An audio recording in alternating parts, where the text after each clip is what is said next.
Olá pessoal, eu me chamo Mel, que nesse vídeo eu vou ensinar a vocês como medir a constante de qualquer núcleo que você queira fazer. Então, de onde surgiu essa ideia? Com a necessidade de se calcular indutores e a possibilidade de tirar núcleos de sucata, eu julgo muito importante você saber calcular a constante do núcleo. Por quê, né? Você tendo a constante, você pode calcular a indutância que você quiser, sabendo o número de espiras. Então eu vou começar com esse exemplo aqui.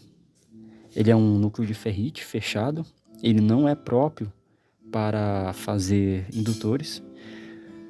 Para indutores você usa o pó de ferro, esse vermelho e marrom, ou você usa ar. Esse aqui também, você também pode tirar a constante. Por quê, né? O núcleo é ar, só que você vai respeitar uma certa geometria para fazer a bobina. Então, por exemplo, se você quiser enrolar fio aqui, nesse carretel, você pode fazer e inclusive medir a constante. Então é uma forma de você poder calcular, certo? Então como é que começa? Bem, você coloca algumas espiras no núcleo, pode ser nesse aqui, qualquer um, por exemplo. Eu estou interessado em medir a constante desse cara. Então eu coloquei duas espiras, aí você anota. Ó, N é igual a duas espiras. Então você vai ligar ele em paralelo com um capacitor. Esse capacitor eu medi ele com multímetro, baseado nesse cara aqui, ó, e eu anotei no corpo dele o valor real, o valor medido. E isso aqui deu 2,31810 a menos 6 farad, ou seja, micro.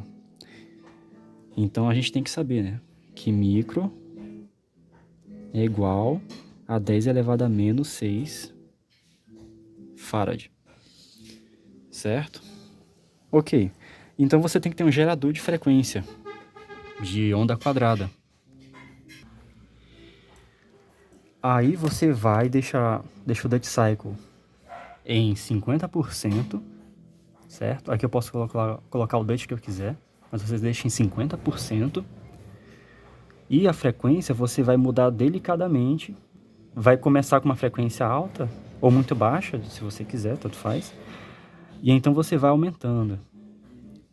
Eu gosto de fazer assim, né? Colocando a frequência bem altona. E então começo com uma frequência bem alta assim e vou reduzindo. Você vai notar que aparece um pequeno esboço de senoide.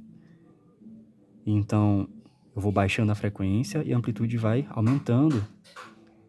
E então a senoide aparece. Só que ela está fora de fase.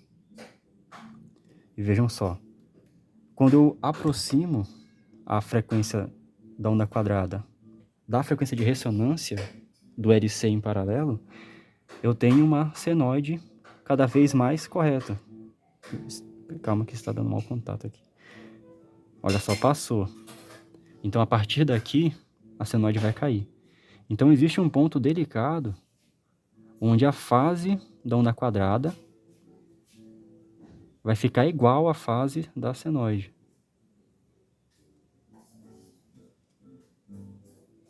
Olha só, né? Se você tiver um indutímetro, é melhor ainda, só que a única forma de medir indutância que eu tenho, por enquanto, é essa. Então precisa desse cuidado. Então vejam só, se a fase das duas ondas estão iguais, a da senoide e da onda quadrada, então essa aqui é a frequência de ressonância, 22.3. Então eu vou anotar aqui, 20, frequência de ressonância é igual a 22,3 kHz. Então a gente tem a frequência, a gente tem o número de espiras. Agora já é possível calcular a indutância.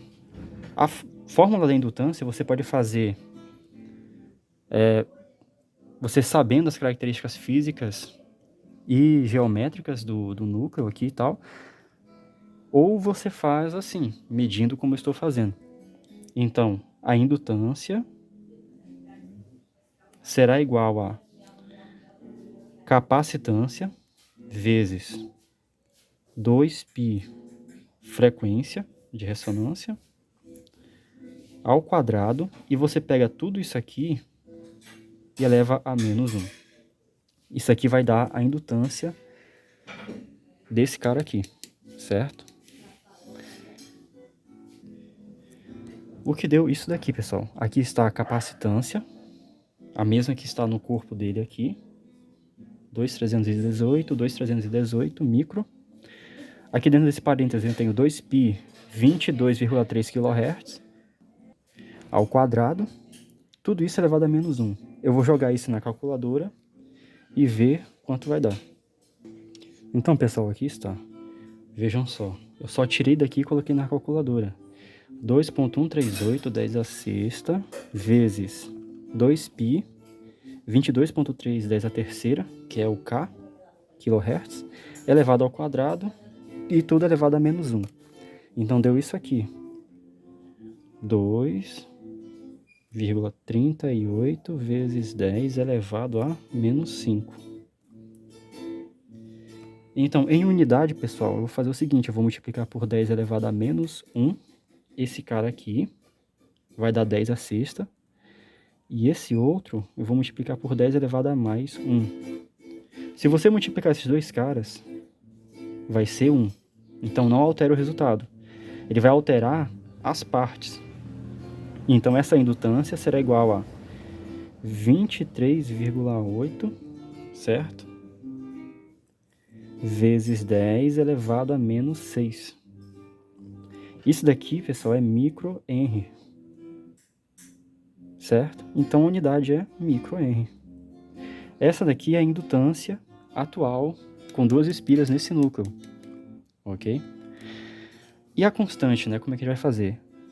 Bem, a forma, sabendo a permeabilidade e a área do núcleo ali, a gente vai fazer o seguinte, vai ser a indutância igual ao número de espiras, por isso que é importante saber, ao quadrado, vezes a permeabilidade dele, vezes a área, sobre o comprimento. Então, se a gente fosse fazer aqui, a gente teria a área dele, seria essa medida, vezes essa outra medida aqui, vezes a permeabilidade magnética desse material aqui, vezes o comprimento. Então, teria que saber o comprimento dele. Só que eu já medi a indutância sem saber disso, por esse método. E isso tudo, pessoal, não muda. Ou seja, a permeabilidade do material, a área e o comprimento são constantes. Isso aqui é uma constante. Então a gente pode chamar tudo isso aqui de constante do núcleo. Então a permeabilidade será igual ao número de espiras ao quadrado vezes a constante. Então, sendo assim, a gente pode calcular a constante desse núcleo verde para sabermos qual é a indutância com mais espiras, com um número diferente de espiras. Então, sendo assim, a indutância a gente já sabe qual é. Com duas espiras, a indutância deu isso aqui. Então, deu 2,38 vezes 10 à quinta, menos 5, né? No caso aqui, 10 à quinta, igual ao número de espiras, 2 ao quadrado, vezes a constante. Então, veja que eu consegui isolar a constante aqui. Então, a constante será igual a 2,38 vezes 10 a menos 5, vezes esse cara aqui, dividindo 2 ao quadrado. Então, a constante é, aqui na calculadora, deu 5,95 vezes 10 elevado a menos 6. Então, assim, a gente diz que a constante desse núcleo verde é essa daqui. Então, quando eu quiser calcular a indutância desse cara, eu coloco o número de espiras ao quadrado vezes essa constante. 5,95 vezes 10 a menos 6. Então, vou colocando o número de espiras e sabendo qual é a indutância que deu. Ou ao contrário, né? Eu coloco uma indutância e isolo N.